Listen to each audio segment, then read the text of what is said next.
Chapters 1781 Grasping Karma Divine Tree, 1782 Comprehending Venerable True Inheritances, 1783 Second Ambush Battle, 1784 Bashi Baz Restraint Chapter Start Chapter 1781 कर्म को समझना Divine Tree Chapter 1781 कर्म को समझना Divine Tree। इन दिनों western desert के righteous path में एक अजीब सा माहौल बना हुआ था। ऊपर से तो वो अभी भी फैंग क्लैन के बारे में ढेर सारी झूठी अफवाहें और बदनामी फैला रहे थे, लेकिन सच तो ये था कि फैंग क्लैन पर उनका दबाव अब सिर्फ शोर शराबा बनकर रह गया था। असल में कोई एक्शन नहीं हो रहा था। आखिरकार स्टील डाउ का इस्तेमाल हो चुका था। रैंक 8 गू इमॉर्टल्स तक फैंग क्लैन के जबरदस्त हमले को रोक नहीं पा रहे थे। ट्रेजर मून ओएसिस पर हमारे अटैक का असर दिखना शुरू हो गया है। फैंग क्लैन के गू इमॉर्टल्स खुशी से झूम उठे। फैंग दी चांग का चेहरा लेकिन अजीब था। अफसोस की बात है, अगर बर्निंग फायरफ्लाई डेजर्ट वाला सीन ना हुआ होता तो सब परफेक्ट होता। हमें अब तक असली गुनाहगार नहीं मिला है, ये सच में एक अफसोस की बात है। बेशक सबसे ज्यादा शक डोंग क्लैन पर था, लेकिन फैंग दी चांग और फैंग गोंग दोनों हाई होशियार लोग थे। वो अभी कोई एक्शन नहीं लेना चाहते थे। उनके पास एक्शन लेने के लिए ना कोई सबूत था ना कोई वजह, और इस बात का भी चांस था कि ये एक जाल हो। फैंग क्लैन ने तो कोई एक्शन नहीं लिया, लेकिन डांग क्लैन में काफी हलचल मची हुई थी। पिछले कुछ दिनों से डोंग लू चेन अपने लोगों को फैंग क्लैन से बचने के लिए उनके डिफेंस को और मजबूत करने में लगा हुआ था। डोंग लू चेन के लिए ये टाइम आसान नहीं था, वो काफी डरा हुआ था। उसके लिए ये कोई सरप्राइज वाली बात नहीं होगी अगर अगले हाईपैल ये खबर आ जाए कि फैंग क्लैन अटैक कर रहा है। जल्दी से जांच करो, अस गुनाहगार को ढूंढो और मेरे डांग क्लैन का नाम साफ करो। अंदर ही अंदर डोंग लू चेन तो फैंग क्लैन के इन्वेस्टिगेशन रिजल्ट्स का इंतजार कर रहा था, लेकिन ऊपर से उसने एक सख्त रुख अपना रखा था। वो लगातार ट्रेजर मून ओएसिस के मामले में फैंग क्लैन से मुआवजे की मांग कर रहा था। बदला लेने के बजाय वो सिर्फ मुआवजा मांग रहे थे। ये अपने आप में एक साफ एटीट्यूड था। वेस्टर्न डेजर्ट की दूसरी राइचस पाथ फोर्सेस भी अंदाजा लगाने की कोशिश कर रही थी कि आखिर गुनाहगार है कौन। उनका ज्यादातर ध्यान एक दूसरे पर था, क्योंकि ये साफ था कि अगर फूट डालने का ये प्लान कामयाब हो जाता तो सबसे ज्यादा फायदा दूसरी राइचस पाथ फोर्सेस को हाई होता। उनमें से भी सबसे ज्यादा शक अन क्लान्स पर था, जिनके बॉर्डर फैंग क्लैन से लगते थे। डोंग क्लैन यूएनएचआई में से एक था। जाहिर है इन सुपर फोर्सेस पर इस वक्त जबरदस्त मेंटल प्रेशर था। वो चाहते थे कि फैंग क्लैन असली गुनाहगार को ढूंढ निकाले। फैंग क्लैन गुनाहगार को ढूंढ रहा था, लेकिन सच तो ये था कि वो इस पर ज्यादा मेहनत नहीं कर रहे थे। उनके एक्शंस बस नाम के लिए थे। फैंग क्लैन का असली संकट बर्निंग फायरफ्लाई डेजर्ट के पीछे का गुनाहगार नहीं, बल्कि पूरे वेस्टर्न डेजर्ट के राइचस पाथ का अन पर बनाया हुआ दबाव था। फैंग क्लैन की हालत इस वक्त काफी अजीब थी। अगर उन्हें असली गुनाहगार का पता चल गया और वो कोई राइचस पाथ फोर्स निकली, तो क्या वो बदला लेंगे? अगर पता चल गया तो बदला तो लेना ही पड़ेगा, वरना फैंग क्लैन की इज्जत मिट्टी में मिल जाएगी, और फैंग क्लैन के वो रैंक 6 और 7 गू इमॉर्टल्स इस इनएक्शन को बर्दाश्त नहीं करेंगे। गू इमॉर्टल्स एक सुपर फोर्स के हाई अप्स होते हैं। अगर वो मर गए और फोर्स ने उन्हें बचाया नहीं या उनका बदला नहीं लिया, तो ऐसी ऑर्गेनाइजेशन ज्वाइन करने का क्या फायदा? क्या उनके लिए अपनी जान जोखिम में डालना वर्थ इट होगा?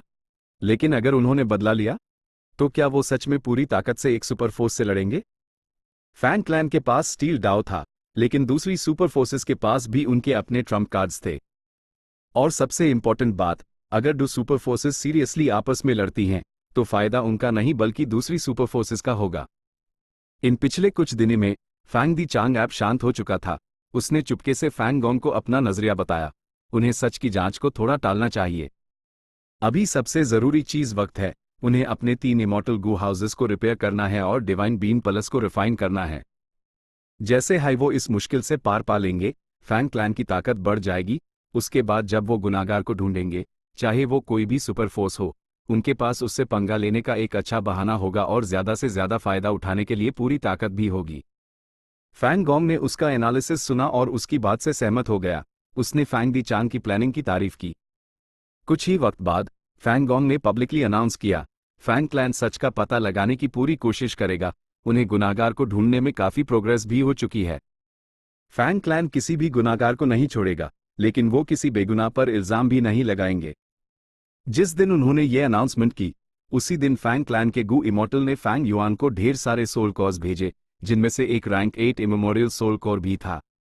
पिछली लाइफ में जब फैंग युआन ने फैंग क्लैन को ब्लैकमेल किया था तो उन्होंने सिर्फ रैंक 6 और 7 के सोल कॉर्स दिए थे, कोई इमेमोरियल सोल कोर नहीं था। साफ है, फैंग क्लैन मुझे शांत करने की कोशिश कर रहा है। फैंग युआन अपने मन में हल्के से मुस्कुराया। पहले फैंग दी चांग ने यूज चेतावनी दी थी और फैंग युआन को हेवनली देव की 20 बूंदें देने का ऑर्डर दिया था। अगर बर्निंग फायरफ्लाई डेजर्ट वाला मामला ना हुआ होता तो बात वहीं खत्म हो जाती। लेकिन बर्निंग फायरफ्लाई डेजर्ट में हुए मर्डर केस के बाद फैंग क्लैन की धमकी वाला प्लान उतना इफेक्टिव नहीं रहा। वेस्टर्न डेजर्ट का राइचस पाथ अभी भी आग पर बैठा था। हर कोई अंदाजा लगा रहा था कि अगला मूव कौन करेगा, हर किसी के मन में एक्शन लेने की इच्छा थी। इसलिए फैंग क्लैन को यह सुनिश्चित करना था कि फैंग युआन, जिसके पास रैंक 7 की बैटल स्ट्रेंथ थी, अभी भी उनकी साइड पर है। लेकिन वो हेवनली देव की 20 बूंदें वापस नहीं कर सकते थे। फैंग दी चैंग इस ऑर्डर से पीछे नहीं हट सकता था। इसलिए उन्होंने यूज कॉम्पनसेट करने और शांत करने के लिए एक इमेमोरियल सोल कोर का इस्तेमाल किया। फैंग युआन ने बर्निंग फायरफ्लाई डेजर्ट पर अटैक करने का रिस्क लिया था और यही रिजल्ट वो चाहता था। फैंग युआन नहीं चाहता था कि फैंग क्लैन एक स्टेबल पोजीशन में रहे। अगर फैंग क्लैन स्टेबल हो जाता तो उन्हें उसकी जरूरत नहीं पड़ती, वो उनका और इस्तेमाल नहीं कर पाता। ग्रीन गोस्ट डेजर्ट का डेवलपमेंट बहुत धीमा हो जाता, वो इस पर मेहनत नहीं करते। लेकिन अब फैंग क्लैन अल्टा फैंग युआन को एक इमेमोरियल सोल कोर गिफ्ट कर रहा था। इसके अलावा फैंग युआन को वेस्टर्न डेजर्ट के राइचस पाथ की जरूरत थी ताकि फैंग दी चांग और बाकी सबका ध्यान इस तरफ लगा रहे। अगर उनका टाइम आराम से कट रहा होता तो फैंग दी चांग फैंग युआन पर ध्यान दे पाता और शायद उस कुछ गड़बड़ का एहसास हो जाता। वैसे फैंग क्लैन की किस्मत काफी खराब थी। पिछली लाइफ में फैंग युआन के ना होने की वजह से वो संकट से निकल गए थे और वेस्टर्न डेजर्ट के राइचस पाथ को डरा दिया था। आखिर में उनके साथ मिलकर एक एग्रीमेंट तक पहुंच गए थे। लेकिन अब क्योंकि उन्होंने फैंग युआन को अपने साथ ले लिया था, इस गद्दार ने, जिसके इरादे नेक नहीं थे, उनकी हालत को और अनस्टेबल कर दिया था। आने वाले दिनों में Fang Yuan Heavenly Dew Oasis में शांति से कल्टिवेट करता रहा। उधर ग्रीन गोस्ट डेजर्ट में Ying Wuji soul beast token का इस्तेमाल करके तेजी से डेवलप कर रहा था। जहां तक फैंग क्लैन की बात है, वो अभी भी एग्रीमेंट के मुताबिक फैंग युआन को अपनी इन्वेंट्री से सोल कॉज दे रहे थे।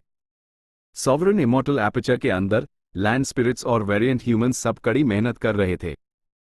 विजडम की रोशनी में फैंग युआन का टाइम पाथ क्लोन लगभग बिना रुके हर वक्त डिडक्शंस कर रहा था। Immortal killer move karma divine tree. Fang Yuan के सर के ऊपर हरे धुएं का एक गोला सा बना जो एक छोटे पतले पेड़ में बदल गया। अस पर कुछ ही शाखाएं थी और अन पर लटके 2-3 फल भी कमजोर दिख रहे थे। अगर हेवनली कोर्ट के गू इमॉर्टल्स ने यह देखा होता तो वो हैरान रह जाते और गुस्से से उबल पड़ते।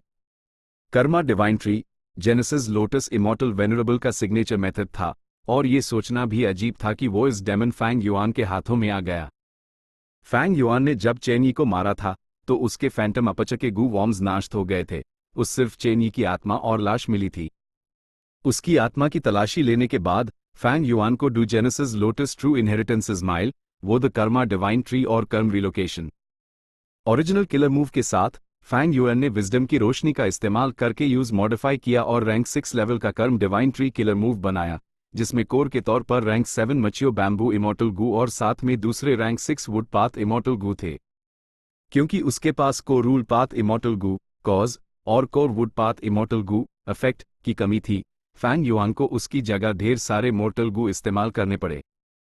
लेकिन उसकी वजह से स्टेप्स काफी कॉम्प्लिकेटेड हो गए, यूजर्स पर काफी मेहनत करनी पड़ी, कर्म डिवाइन ट्री को एक्टिवेट होने में ज्यादा टाइम लगने लगा और उस असली फाइट में इस्तेमाल नहीं किया जा सकता था। अफसोस की बात है कि मेरा वुड पाथ अटेनमेंट लेवल अभी भी ऑर्डिनरी है, मेन मास्टर लेवल तक भी नहीं पहुंचा हूं। और भले हाई मचियो bamboo immortal gu wood path का है, ये कर्म डिवाइन ट्री के कोर के लिए आदर्श नहीं है। अर्थ पर बायोलॉजिकल स्टडीज के मुताबिक बंबू एक तरह की घास है, पेड़ नहीं। इसलिए कोर तो रैंक 7 का था, लेकिन यह किलर मूव एक्टिवेशन के बाद सिर्फ रैंक 6 का हाई था। फैंग युआन ने याद किया कि कैसे चेन यी ने कर्म डिवाइन ट्री का इस्तेमाल किया था, उसका ऑरा बड़ा हाई शानदार था। एक बार जब वो कर्म डिवाइन ट्री चला देता था तो वो आसानी से थकता हाई नहीं था। बेशक इसका फोकस डिफेंस पर था और ये रिवर्स फ्लो प्रोटेक्शन सील और वर्डन सन फ्लेम क्लोक के लेवल का था, लेकिन ये ज्यादा कॉम्प्रहेंसिव था और इसमें पोटेंशियल भी ज्यादा था। इसे दूसरे एस्पेक्ट्स जैसे ऑफेंस, मूवमेंट या हीलिंग में भी इस्तेमाल किया जा सकता था। कर्मा रिलोकेशन एक मूवमेंट मेथड था जो कर्म डिवाइन ट्री के बेसिस पर डेवलप किया गया था। हालांकि इसका टारगेट गु इमॉर्टल खुद नहीं, बल्कि उसके आसपास के लोग जैसे गु इमॉर्टल्स, पौधे, जानवर या किलर मूव्स होते थे। आखिरकार यह जेनेसिस लोटस इमॉर्टल वेनरेबल की रचना थी। ये बेहद शक्तिशाली थी। फैंग युआन इस किलर मूव की असली ताकत को रिक्रिएट करने से बहुत दूर था। कर्मा डिवाइन ट्री अभी भी अपनी शुरुआती स्टेज में था, लेकिन फैंग युआन को एक नया वुड पाथ किलर मूव मिल गया था जो काफी काम का था। इस मूव का नाम था मच्यो बैम्बू चेस्ट। ये एक rank 7 would path killer move था, जिसमें मच्यो बैम्बू इमॉर्टल गू कोर था, लेकिन इसका इफेक्ट विजडम पाथ जैसा था। इस किलर मूव को एक्टिवेट करने के बाद फैंग युआन के सीने से एक जड़े जैसी रोशनी निकलती थी। जब फैंग युआन किसी मामले पर डिड्यूस करने के लिए इमॉर्टल एसेंस का इस्तेमाल करता, अगर वो डिटेक्शन में सफल हो जाता तो उसके सीने पर गहरे हरे रंग का बंबू के जंगल का टैटू बन जाता। फैंग युआन किलर मूव मच्यो बैम्बू चेस्ट की ताकतों और कमजोरियों को पहले ही समझ चुका था। यह मूव किसी एक मामले को शुरू से आखिर तक डिड्यूस करने में माहिर था। यह उसकी ताकत थी। सफलता का संकेत उसके सीने पर बना बंबू के जंगल का टैटू था। लेकिन अगर डिडक्शन सफल नहीं होता, अगर उसके पास इमॉर्टल एसेंस की कमी हो जाती या किसी और वजह से उसका ध्यान भटक जाता, तो मच्यो बैम्बू चेस्ट फेल हो जाता। ये उसकी कमजोरी थी। और क्योंकि किलर मूव फेल हो जाता, गु इमॉर्टल को बैकलैश झेलना पड़ता। फैंग युआन ने जानबूझकर इसे टेस्ट किया था। उसके सीने से निकलती जड़े रोशनी और आधा बना हुआ बंबू के जंगल का टैटू गायब हो गया और फैंग युआन की आत्मा और शरीर दोनों जख्मी हो गए। उसका दिमाग सही सलामत था। आखिरकार ये एक पूरे विजडम पाथ किलर मूव नहीं था, यह वुड पाथ का था। इसलिए मच्यो बैम्बू चेस्ट का इस्तेमाल करके किसी टारगेट को डिड्यूस करते वक्त रंगे बहुत ज्यादा नहीं हो सकती थी, वरना किलर मूव फेल हो जाता और यूजर जख्मी हो जाता। मच्यो बैम्बू चेस्ट के अलावा फैंग युआन को एक और नया किलर मूव मिला था जिसकी सिचुएशन ऐसी ही थी। यह लक पाथ किलर मूव था, लक प्लान स्ट्रैटेजी। इस मूव में रैंक 6 इमॉर्टल गू लक प्लान कोर था। यह लक पाथ का था, लेकिन इसका इफेक्ट विजडम पाथ जैसा था। लक प्लान इमॉर्टल गू की ताकत यह डिड्यूस करना थी कि गू इमॉर्टल अपने रिसोर्सेस का सबसे बेहतरीन इस्तेमाल कैसे कर सकता है। Killer move luck plan strategy battle tactics बनाने में स्पेशलाइज्ड था। आम गू इमॉर्टल्स एक हाई पाथ कल्टिवेट करते थे, वो शायद ही कभी दूसरा पाथ चुनते थे। इसलिए इस तरह के बहुत सारे किलर मूव्स थे जो दूसरे पाथ्स के इफेक्ट्स की नकल करते थे। लेकिन उन्होंने ये किलर मूव्स उस पाथ में सीमित फाउंडेशन के साथ बनाए थे जिसकी वो नकल कर रहे थे। भले ही वो ताकतवर थे, उन्हें आसानी से काउंटर किया जा सकता था और उनकी कमजोरियां साफ दिखती थी। असली विजडम पाथ मेथड्स के मुकाबले वो कम काम के थे। 1. कर्म को कॉज, कारण और इफेक्ट, परिणाम में भी बांटा जाता है। इफेक्ट का कैरेक्टर, फल जैसा ही है, इसलिए इस मामले में ये एक पुण्य है। 2. ये एक सच है। चैप्टर 1782 वेनरेबल लोगों की सच्ची विरासतों को समझना। चैप्टर 1782 वेनरेबल लोगों की सच्ची विरासतों को समझना। फैंग युआन के पास विजडम पथ के मेथड्स की कमी नहीं थी, यूज मच्यो बैम्बू चेस्ट और लक प्लान स्ट्रैटेजी की जरूरत नहीं थी। उसने ये मूव्स सिर्फ जेनेसिस लोटस ट्रू इनहेरिटेंसेस और जायंट सुन के ट्रू इनहेरिटेंस की अपनी समझ बढ़ाने के लिए प्रैक्टिस किए थे। पिछले कुछ दिनों से फैंग युआन की मां बॉडी जेनेसिस लोटस के ट्रू इनहेरिटेंसेस, जायंट सुन के ट्रू इनहेरिटेंस और थीविंग हेवन के ट्रू इनहेरिटेंस पर रिसर्च कर रही थी। Fang Yuan long hair ancestor के रिफाइनमेंट पाथ ट्रू इनहेरिटेंस को पहले ही पूरी तरह समझ चुका था। उसके quasi supreme refinement path attainment level के साथ इसे समझना आसान था। जहां तक जेनेसिस लोटस ट्रू इनहेरिटेंसेस की बात है, फैंग युआन ने rank 6 Karma divine tree killer move बनाकर शुरुआत कर दी थी। लेकिन वुड पाथ इमॉर्टल गू और वुड पाथ अटेनमेंट लेवल की कमी की वजह से फैंग युआन ने यूएस पर ज्यादा इन्वेस्ट नहीं किया। उसने अपना फोकस जायंट सुन के ट्रू इनहेरिटेंस और थीविंग हेवन के ट्रू इनहेरिटेंस पर रखा। पहला वाला जायंट सुन के 3 ट्रू इनहेरिटेंसेस में से एक सेल्फ लक ट्रू इनहेरिटेंस था, जो फैंग युआन को अपनी किस्मत को कंट्रोल करने की इजाजत देता था। दूसरे वाले थीविंग हेवन ट्रू इनहेरिटेंस का कोर रैंक 8 इमॉर्टल गू स्टील लाइफ था।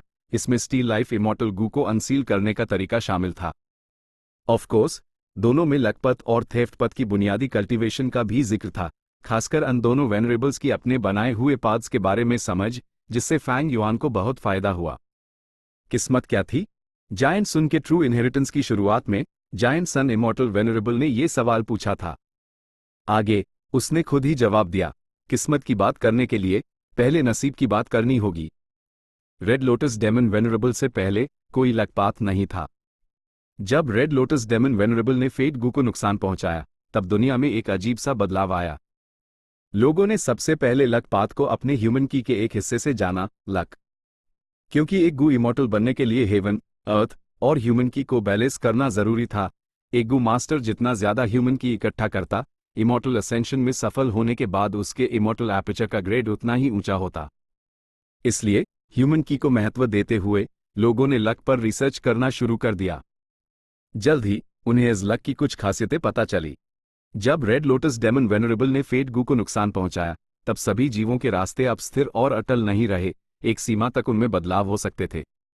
लोगों ने पाया कि लक और नसीब से इस भटकाव का एक गहरा लेकिन सीधा रिश्ता था। लेकिन इसका कनेक्शन क्या था? जायंट सन इमॉर्टल वेनरेबल ने अपना नजरिया बताया, नसीब अटल है, जबकि किस्मत बदलती रहती है।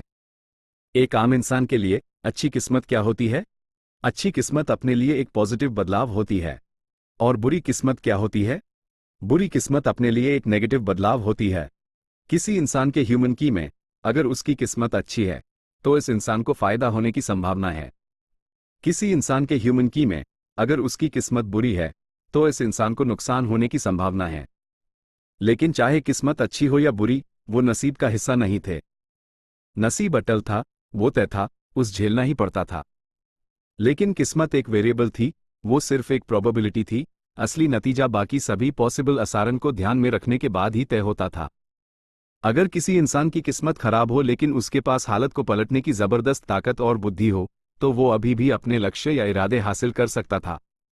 अगर किसी इंसान की किस्मत अच्छी हो लेकिन वो बेवकूफ़ और कमज़ोर हो, मौके का फ़ायदा उठाने में नाकाम हो, तो वो फिर भी फेल हो जाएगा।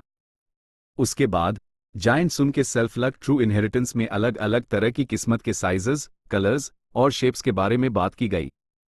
कुछ लोगों की किस्मत बहुत ज़्यादा होती थी, कुछ की बहुत कम। आमतौर पर आपका कल्टिवेशन लेवल जितना ऊंचा और आपकी फाउंडेशन जितनी गहरी होती थी, आपकी किस्मत उतनी ही बड़ी होती थी। किस्मत के सात मुख्य रंग द काला, ग्रे, सफेद, लाल, सुनहरा, आसमानी और बैंगनी। लेकिन कुछ अनोखे रंग भी थे, जैसे गुलाबी या खूनी लाल। किस्मत के हर तरह के शेप्स और साइजेस होते थे। ये बहुत अलग अलग होते थे और बहुत अजीब हो सकते थे। आम लोगों के आमतौर पर कॉमन या ऑर्डिनरी शेप्स होते थे, जबकि जीनियसेस या चैंपियंस की किस्मत बड़ी होती थी, जो बहुत ही दुर्लभ रूपों में आती थी। मिसाल के तौर पर फैंग युआन की किस्मत एक बार काले ताबूत जैसी थी। उसकी किस्मत स्याही जैसी काली थी। वो इकट्ठी होकर एक बड़े ताबूत का आकार ले लेती थी, जो उसके पूरे शरीर को ढक लेती थी। उससे एक घनी मौत की एनर्जी निकलती थी, जो बदकिस्मती से भरी हुई थी। या मिसाल के तौर पर जब उसने रिफाइनमेंट पाथ कन्वेंशन में झेंगशान चुवान को देखा, इस आदमी की किस्मत इंद्रधनुषी थी, जो बेहद चमकदार थी। वो बहुत साफ दिखाई दे रहा था। जहां तक होंगी, ये फैन और हेली की बात है, इन लोगों की किस्मत भी खास किस्म की थी। जायंट सन इमॉर्टल वेनरेबल ने पीछे सेल्फ लक ट्रू इनहेरिटेंस छोड़ा था। उसमें किसी की अपनी किस्मत को टारगेट करने की क्षमता थी, जिससे कोई भी उसके साइज, शेप और कलर को बदल सकता था। मिसाल के तौर पर अगर किसी को ऑपोजिट सेक्स के साथ बेहतर किस्मत चाहिए, तो वो पीच ब्लोसम लक बना सकते थे। अगर उन्हें प्राइमीवल स्टोन्स जैसे कल्टिवेशन रिसोर्सेज चाहिए, तो वो वेल्थ लक बना सकते थे। या अगर अन पर बुरी किस्मत हो, तो वो यूज बदलने के लिए कई तरीकों का इस्तेमाल कर सकते थे। जायंट सुन का सेल्फ लक ट्रू इनहेरिटेंस बहुत कॉम्प्रहेंसिव था, जबकि थीविंग हेवन का ट्रू इनहेरिटेंस बहुत ही सिंपल और छोटा था। चोरी का रास्ता बिना मेहनत के पाने का नहीं, बल्कि ये सबसे ज्यादा एफिशिएंसी का रास्ता है। गू मास्टर्स और गू इमॉर्टल्स, गू वॉर्म्स और इमॉर्टल गू हासिल करना चाहते हैं, चाहे वो गू रिफाइनमेंट हो, सौदेबाजी हो या लूटपाट, इन तरीकों में लागत और जोखिम दोनों बहुत ज्यादा हैं। चोरी का रास्ता गू वॉर्म्स को टारगेट करता है और उन्हें चुराता है। इससे लागत बचाई जा सकती है और जोखिम कम किया जा सकता है, अपनी एफिशिएंसी बढ़ाई जा सकती है। और गू वॉर्म्स का सार क्या था? गू स्वर्ग और पृथ्वी का सार थे। गू वॉर्म्स चुराना डाव मार्क के टुकड़ों को चुराने जैसा था। इसलिए किलर मूव स्टील डाव बनाया गया। स्टील लाइफ इमॉर्टल गू भी था। जीवन काल का प्रदर्शन बस इंसान के शरीर में एक तरह के डाव मार्क्स थे। स्टील लाइफ इमॉर्टल गू अनसंबंधित डाव मार्क्स को चुरा सकता था और इंसान का जीवन काल कम कर सकता था। ये मत सोचो कि चोरी का रास्ता बेशर्म या क्रूर है। बहुत सी चीजों को एक अलग नजरिए से देखा जा सकता है। एक छोटी सी चीज चुराओ तो सजा मिलेगी, पूरा देश चुरा लो तो तुम्हें राजा बना देंगे। कोई भी क्लैन या सेक्ट अपने सदस्यों से ऑर्गेनाइजेशन के लिए योगदान देने को कहता है, ये चोरी का एक खुला रूप है लेकिन इसे नॉर्मल माना जाता है। मिसाल के तौर पर हेवनली कोर्ट अपने सदस्यों से उनके इमॉर्टल एपिचेस का योगदान मांगता है। वो बुनियादी तौर पर अपनी पूरी जिंदगी की कल्टीवेशन की कमाई दे रहे होते हैं। चोरी के रास्ते के हिसाब से यह हेवनली कोर्ट द्वारा गू इमॉर्टल्स की कल्टीवेशन की कमाई चुराना है, लेकिन लोग इसे गौरव का प्रतीक मानते हैं। वो इस मौके के लिए मरने को तैयार हो जाएंगे। कमजोर मॉर्टल्स भी गू इमॉर्टल्स की कल्टीवेशन की कमाई चुरा सकते हैं। यह अलग अलग गू इमॉर्टल्स द्वारा छोड़ी गई सच्ची विरासतों से साबित होता है, लेकिन यह दुनिया इसे एक नॉर्म मानती है। ये यहाँ की संस्कृति है। चोरी तो बस कुछ हासिल करने का सबसे एफिशिएंट तरीका है। एक ऑर्गेनाइजेशन बनाना और नियम बनाना, सम्मान का ढोंग करना या भावनाओं और संस्कृति का इस्तेमाल करना, ये सब चोरी के रास्ते के हाई तरीके हैं। सबसे शक्तिशाली चोरी का रास्ता है असिमिलेशन। जब ग्रोटो हेवंस या ब्लेस्ड लैंड्स नाश हो जाते हैं तो असिमिलेशन की हवाएं चलेंगी और सब कुछ को शून्य में बदल देंगी। इमॉर्टल एपिचेस के डाउ मार्क्स इस स्वर्ग और पृथ्वी द्वारा असिमिलेट और अब्जॉर्ब कर लिए जाएंगे। सबसे बड़ा चोर तो ये दुनिया खुद है। ये अनगिनत पीढ़ियों के अनोखे जीनियसेस की कल्टीवेशन की कमाई चुराती है। ये ज्यादा से ज्यादा डाउ मार्क्स इकट्ठा करती है या शायद नए प्रकार के डाउ मार्क्स भी पैदा करती है।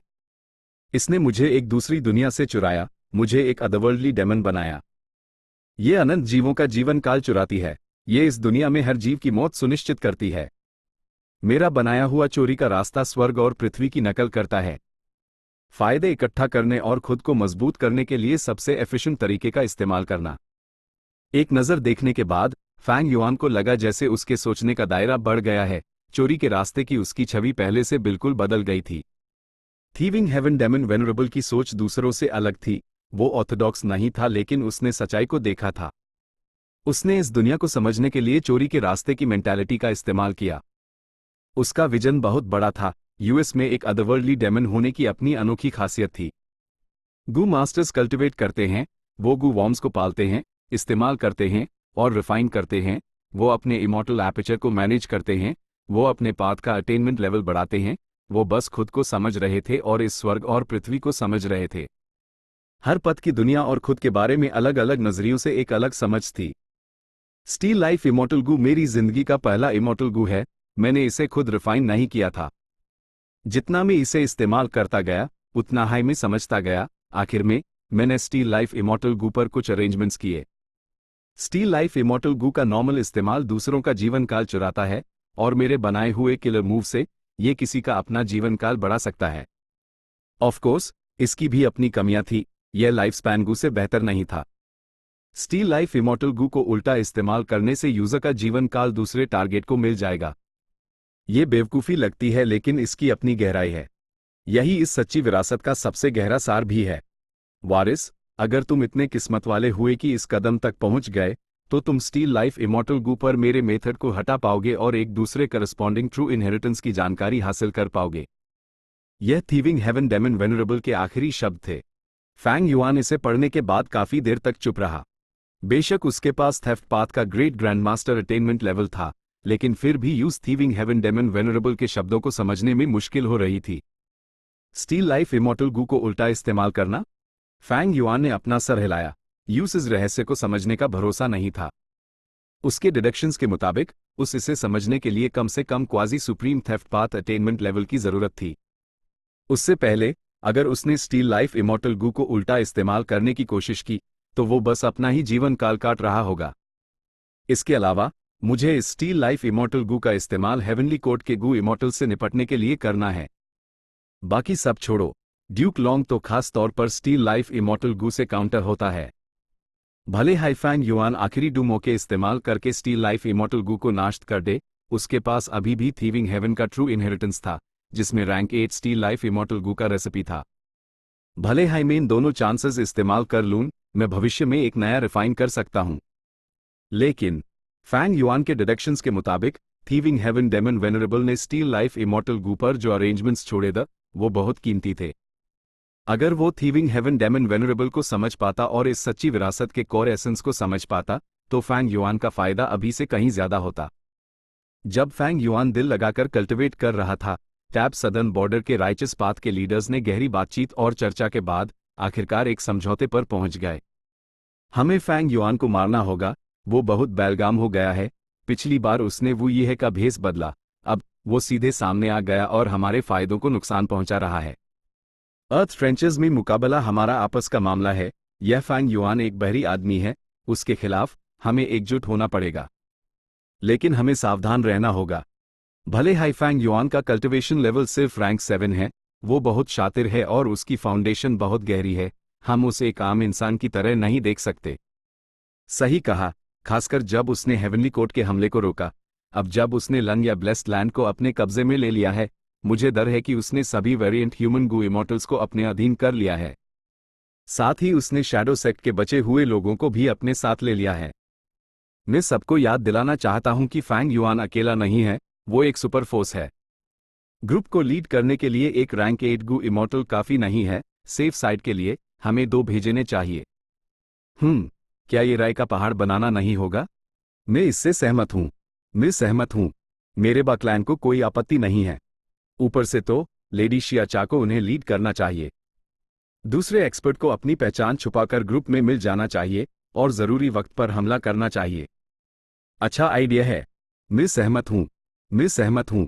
पिछली लाइफ से अलग, क्योंकि फैंग युआन ने लंग या ब्लेस्ड लैंड पर कब्जा कर लिया था और हेवनली कोर्ट को हारा दिया था, इस बार सदर्न बॉर्डर के राइचस पाथ को एक बड़ा खतरा महसूस हो रहा था। उन्होंने सिर्फ शियाचा को ही नहीं भेजा, उन्होंने एक दूसरा रैंक 8 गू इमॉर्टल भी भेजा। इस बीच फैंग युआन को बिल्कुल अंदाजा नहीं था कि ये सब हो रहा है। चैप्टर 1783 दूसरा घाट लगाकर हमला। चैप्टर 1783 दूसरा घाट लगाकर हमला। सबसे नई जानकारी चीकुयू को भेजी गई। वो खिड़की के पास खड़ा बाहर पहाड़ को देख रहा था। ओह, उन्होंने फैंग युआन को फंसा लिया। लगता है इस बार वो बच नहीं पाएगा। चीकुयू की निगाहें चमकी। फैंग युआन ने सच में सदर्न बॉर्डर में ट्रिब्यूलेशन से गुजरने की कोशिश की और पीछे सुराग छोड़ दिए। भले ही वो रैंक 8 में एडवांस करना चाहता हो, ये कुछ ज्यादा ही लापरवाही है। लेकिन इसका कुछ नहीं किया जा सकता।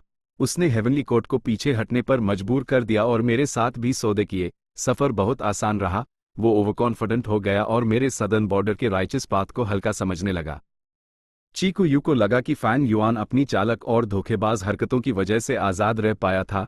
वो हमेशा चलता फिरता रहता था और कभी किसी सुपरफोर्स से सीधे नहीं टकराया।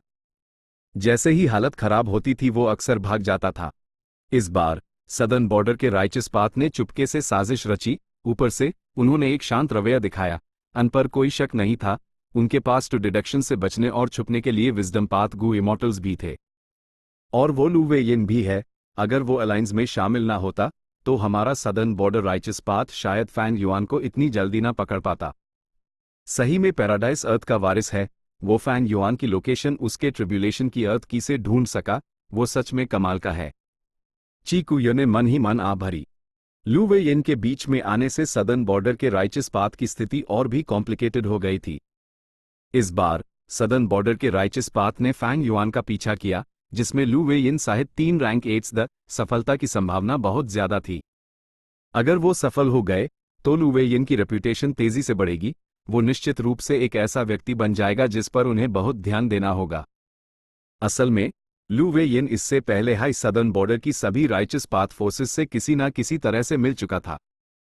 उसका सदर्न बॉर्डर पैराडाइस कई सदर्न बॉर्डर वेरिएंट ह्यूमंस के लिए इकट्ठा होने की जगह थी। उसने कई वेरिएंट ह्यूमंस को शरण दी थी जिनके घर इंसानों ने तबाह कर दिए थे। यह वेरिएंट ह्यूमंस अस पैराडाइस में शांति से रहते थे। भरोसेमंद जानकारी के अनुसार इनमें से कई वेरिएंट ह्यूमंस पहले हाई गू इमॉर्टल्स बन चुके थे। इससे सदर्न बॉर्डर के इंसान बहुत नाखुश और चिंतित थे। लेकिन क्योंकि लू वेयिन पैराडाइस अर्थ का वारिस था, वो पैराडाइस अर्थ इमॉर्टल वेनरेबल की इच्छा और आकांक्षा को आगे बढ़ा रहा था, इसलिए पूरा सदर्न बॉर्डर का राइचस पाथ उससे पंगा लेने के लिए नहीं जा सकता था। हमेशा से लू वेयिन को सदर्न बॉर्डर के राइचस पाथ ने किनारे कर रखा था, ये सबकी आपसी सहमति थी। लेकिन हाल ही में लू वेयिन अक्सर सामने आने लगा था और उसने फैंग युआन को ढूंढने के लिए आगे आकर काफी हाई प्रोफाइल भी रखा। अगर ये कामयाब हो गया तो उसकी मेहनत बेकार नहीं जाएगी। यूं सदर्न बॉर्डर के राइचस पाथ में कुछ अथॉरिटी मिल जाएगी। चीकुयू फैंग युआन की इस बुरी हालत के बारे में अच्छा नहीं सोच रहा था। भले ही उसने लंग या ब्लेस्ड लैंड पर हेवनली कोर्ट के हमले का सामना किया, सबको लगा कि ये इसलिए हुआ क्योंकि हेवनली कोर्ट ने लंग या ब्लेस्ड लैंड की फाउंडेशन को कम आंका था। और सबसे इंपॉर्टेंट बात, हेवनली कोर्ट ने इस बात का खुलासा नहीं किया कि थंडर गोस्ट ट्रू मोनार्क और चेनी वहां मारे थे। इससे सदर्न बॉर्डर के राइचस पाथ गू इमॉर्टल्स को एक कॉन्फिडेंस महसूस हुआ। उनका कॉन्फिडेंस बेवजह नहीं था। उन्होंने एक बार फैंग युआन का पीछा किया था और यूज सदर्न बॉर्डर से एक हारे हुए कुत्ते की तरह भगा दिया था। अगर फंग जियोगे ने दखल ना दिया होता तो वो पहले ही मर चुका होता। चीकू यू लू वे इनसे ज्यादा चिंतित और सावधान था। उसने पहले ही सोचना शुरू कर दिया था कि वो भविष्य में इस पैराडाइज अर्थ के वारिस से कैसे निपटेगा। और जहां तक फैंग युआन की बात है, चीकू यू को थोड़ा अफसोस हुआ। चाहे वो जिए या मारे, जब तक वो सदर्न बॉर्डर राइचस पाथ के हाथों में है, फैंग युआन और चीकू यू के सौदे रुक जाएंगे। ये तो ची क्लैन के फायदे के खिलाफ था, इसलिए चीकू यू को अफसोस हुआ। भले हाई फैंग युआन ने एक बार ची क्लैन के रिसोर्स पॉइंट्स पर हमला किया था और उन्हें नुकसान पहुंचाया था, चीकू यू को इस बात का कोई गुस्सा नहीं था। उसकी राय में उसने जो ड्रीम पाथ रिसर्च रिजल्ट्स हासिल किए थे वो इन नुकसानों की भरपाई के लिए काफी थे। चीकू यू को इस बात का डर नहीं था कि फैंग युआन बाद में यूज टारगेट करेगा। जैसा कि उसने पहले एनालाइज किया था, भले हाई फैंग युआन ऐसे मजबूत सबूत ले आए जिन्हें झुठलाया नहीं जा सकता, ये सिर्फ चीकू यू और फैंग युआन का सौदा था। ची क्लैन के साइज और फाउंडेशन के साथ उन्हें थोड़ा इलाका खोना पड़ता, लेकिन उनकी जड़ें नहीं हिलती। लेकिन अगर चीकू यू ने फैंग युआन को सदर्न बॉर्डर के राइचस पाथ के एक्शंस के बारे में बता दिया तो वो एक अलग कहानी होती। वो एक गद्दार होता। अगर वो पकड़ा गया तो रैंक 8 कल्टिवेशन लेवल के बावजूद चीकू यू और ची क्लैन को पूरे राइचस पाथ के माइल जुले हमले का सामना करना पड़ता। हो सकता था क्लैन ही खत्म हो जाए। एक राइचस पाथ लीडर के तौर पर चीकू यू को इस स्थिति में अपनी पोजीशन की अच्छी समझ थी। वो ऐसी गलती नहीं करेगा। अगर उसने फैंग युआन को बता दिया, चाहे वो पकड़ा जाए या नहीं, डेमन फैंग युआन को चीकू यू के गद्दार होने का सबूत मिल जाएगा। और इसके अलावा वो और फैंग युआन सिर्फ एक दूसरे का इस्तेमाल कर रहे थे। वो इतने करीब नहीं थे कि वो ची क्लैन को कुर्बान करके इतना बड़ा रिस्क लो और उस प्लान के बारे में बता दे। चीकू यू को थोड़ी चिंता हुई। अगर फैंग युआन पकड़ा गया तो उम्मीद है वो अपने ड्रीम पाथ रिसर्च रिजल्ट्स का खुलासा नहीं करेगा। हमारे ची क्लैन को डेवलप होने के लिए काफी वक्त चाहिए। सच कहूं तो फैंग युआन एक असली टैलेंट है। अफसोस की बात है कि उसका अंजाम ऐसा होने वाला है। अगर वो पूरी तरह ग्रो कर पाता तो भविष्य में पांचों रीजन्स और भी इंटरेस्टिंग हो जाते। ऊंचे ओहदे वाले व्यक्ति की दृष्टि निश्चित रूप से असाधारण होती है।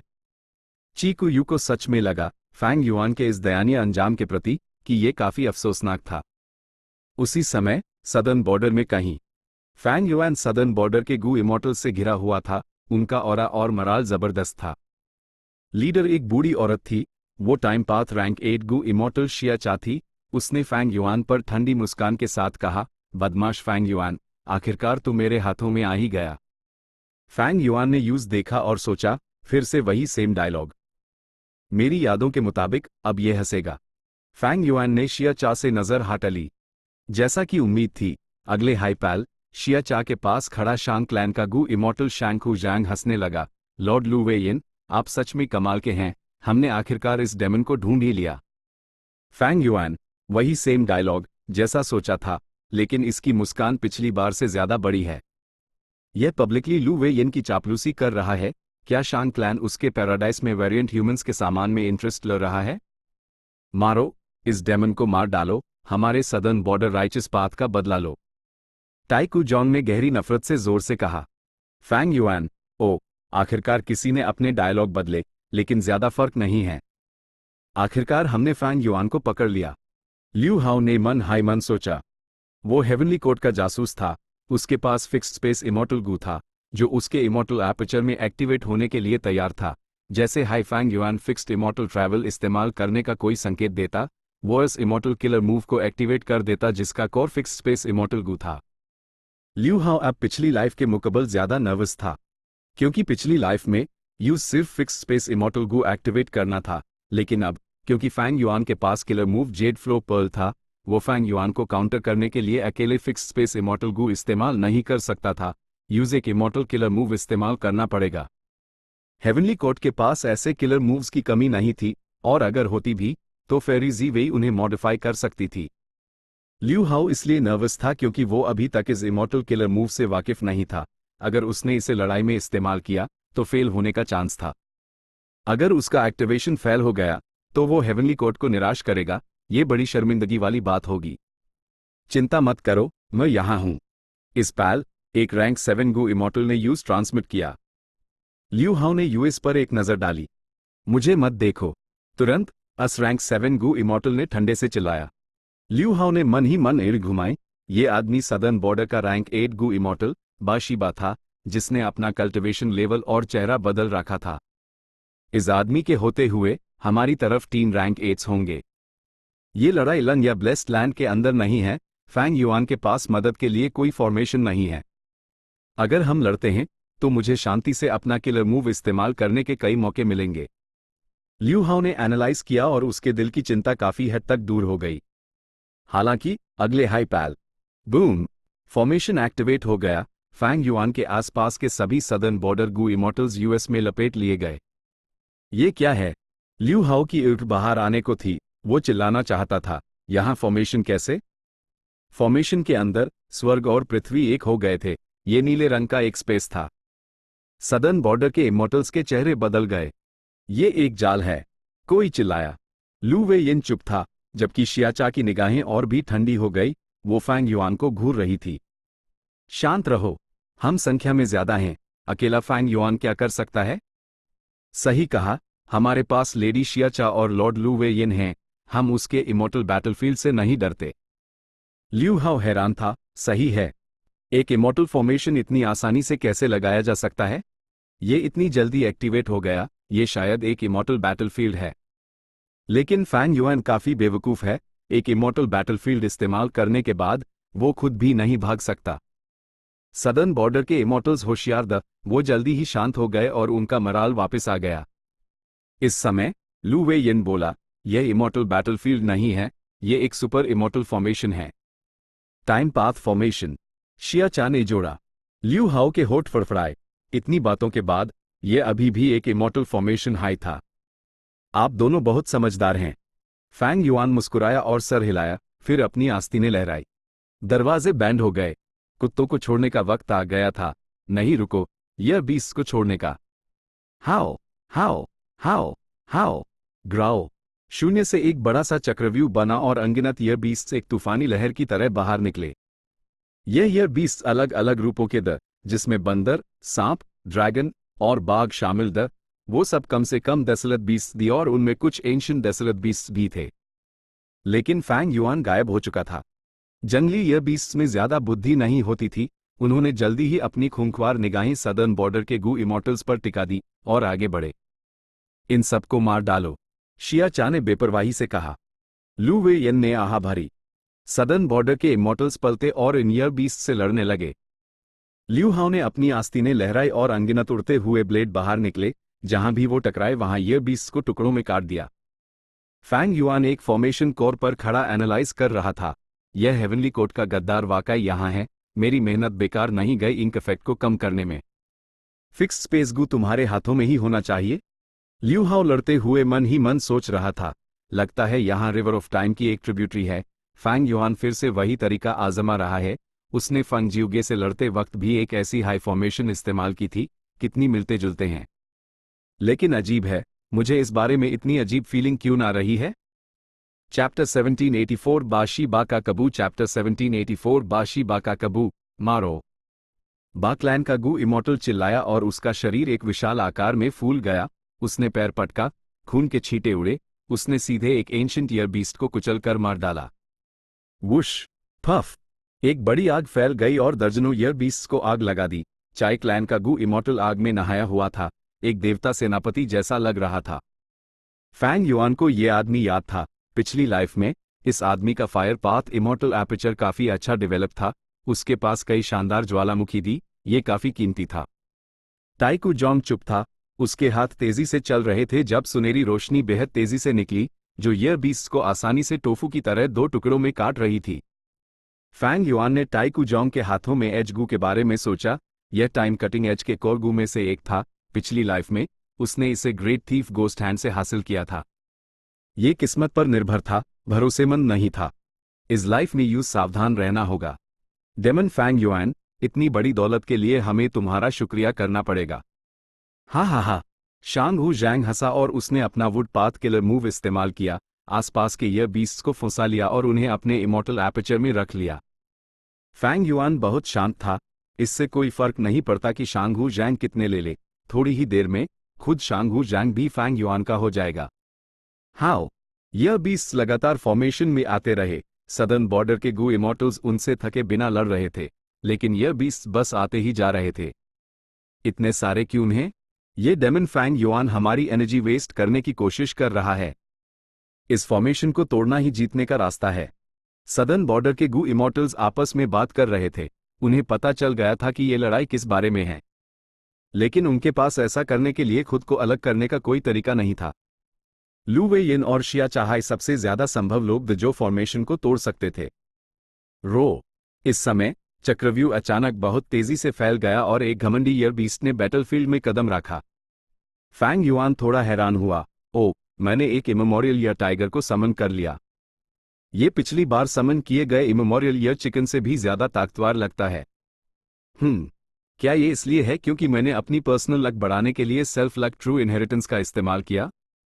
सदर्न बॉर्डर के इमॉर्टल्स के चेहरे बदल गए। एक इमेमोरियल ईयर बीस्ट। यह फॉर्मेशन इमेमोरियल ईयर बीस्ट्स को समन कर सकता है, जैसा कि सोचा था। ये कौन सा फॉर्मेशन है? ये बहुत खतरनाक है। जल्दी इसे नाश्त करो।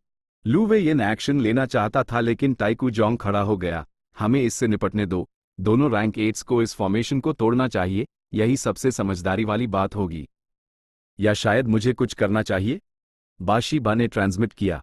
नहीं, अभी वक्त नहीं आया है ब्रदर बा, अभी रुको। शिया चा ने ट्रांसमिट किया और उस शांत रहने को कहा। बाशी बा ने मन ही मन सोचा, वो गलत नहीं थी। ये सिर्फ एक इमेमोरियल ईयर टाइगर था।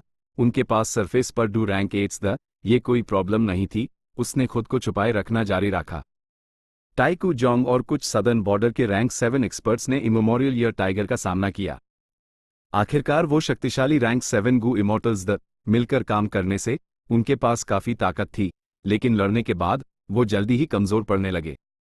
पिछली लाइफ में उन्होंने फैंग युआन द्वारा समन किए गए इमेमोरियल ईयर चिकन से लड़ाई की थी। वो बराबरी पर थे, लेकिन अब फैंग युआन ने एक बहुत ज्यादा ताकतवर इमेमोरियल ईयर टाइगर को समन किया था।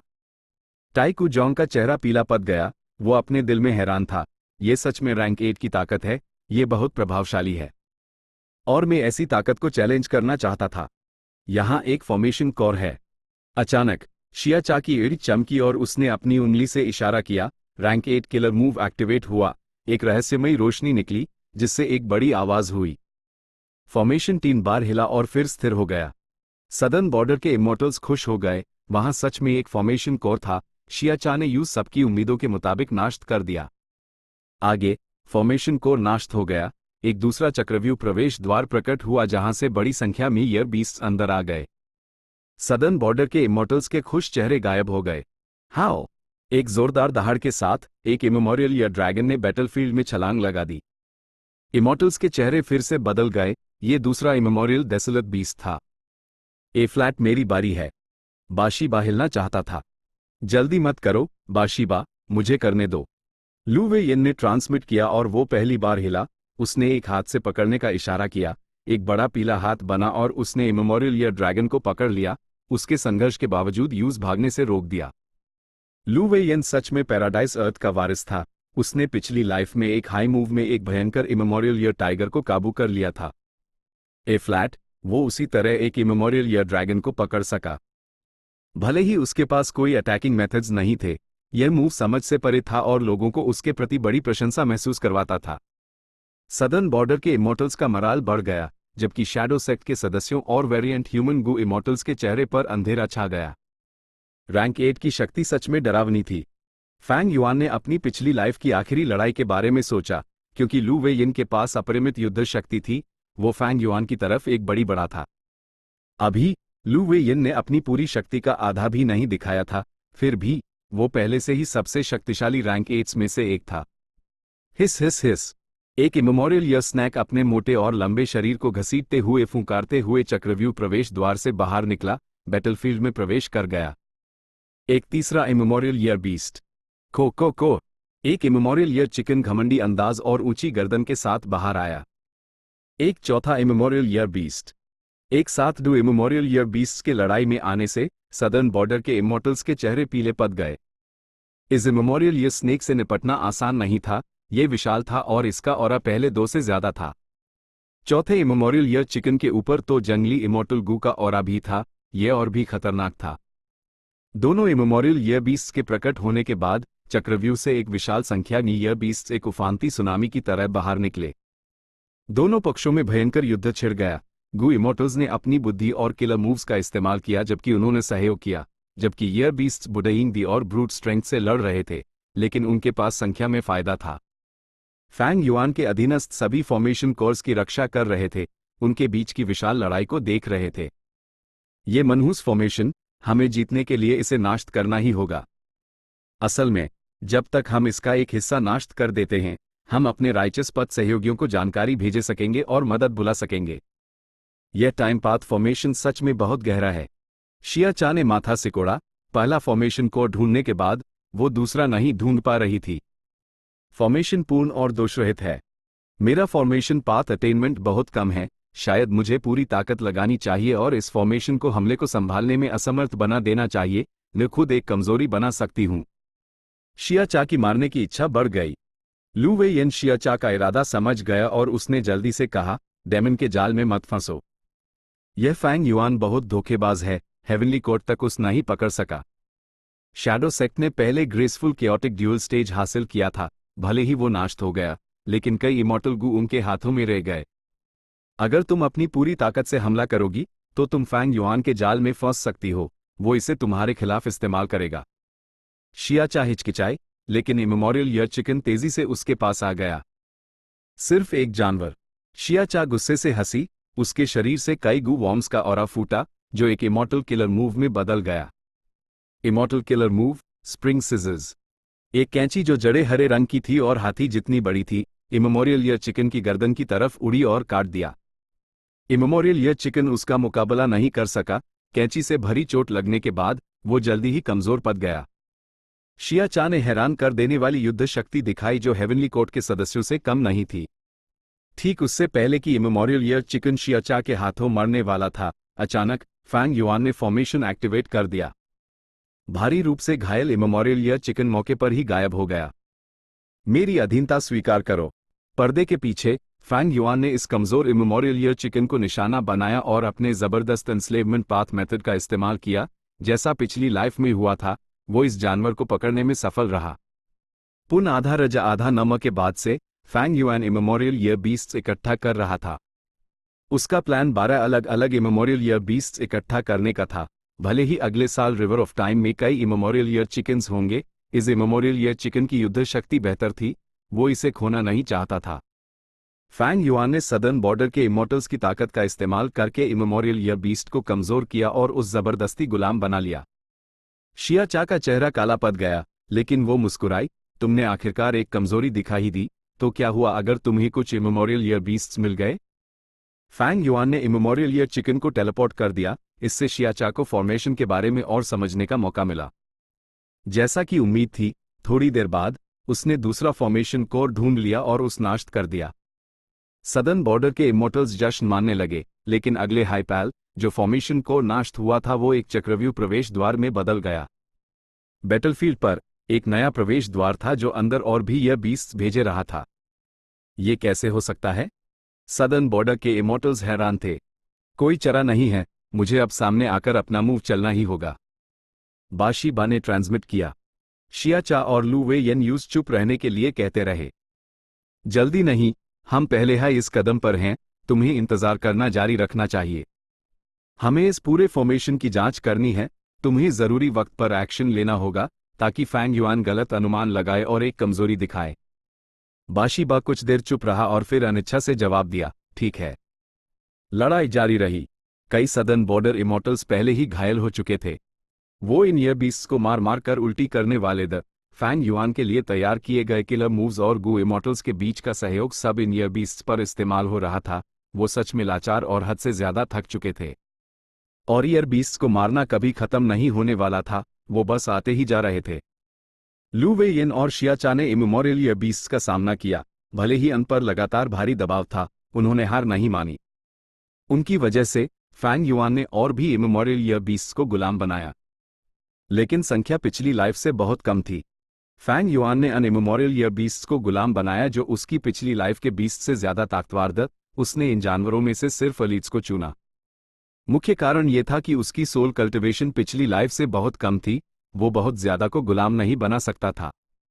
सदर्न बॉर्डर की तरफ से भारी प्रगति हो रही थी। शिया चा ने डू और फॉर्मेशन कोर्स नष्ट किए। ये डू फॉर्मेशन कोर्स चक्रव्यूह प्रवेश डीडब्ल्यू एरन में बदल गए और अंदर आने वाले ईयर बीस्ट सदर्न बॉर्डर के इमॉर्टल्स के लिए और भी खतरनाक हो गए। फैंग युआन की एड में एक ठंडी रोशनी चमकी। पिछली लाइफ में मेरे ईयर्स फ्लो एग्जीक्यूशन फॉर्मेशन में सिर्फ 3 चक्रव्यूह प्रवेश द्वार द, लेकिन इस लाइफ में मेरे मॉडिफिकेशंस के बाद ये अधिकतम 5 को संभाल सकता है। वक्त आ गया है। पिछली लाइफ में लड़ाई 2 दिन और 1 रात चली। इस बार और भी ज्यादा ईयर बीस्ट्स द, भले ही अभी सिर्फ 1 दिन और रात हुई है, लेकिन सदर्न बॉर्डर के इमॉर्टल्स ने पिछली लाइफ से भी ज्यादा खर्च किया है। सब लोग मेरे साथ सहयोग करो। फॉर्मेशन का सबसे तगड़ा मेथड एक्टिवेट करो। फैंग युआन ने अचानक ट्रांसमिट किया। Chapter and.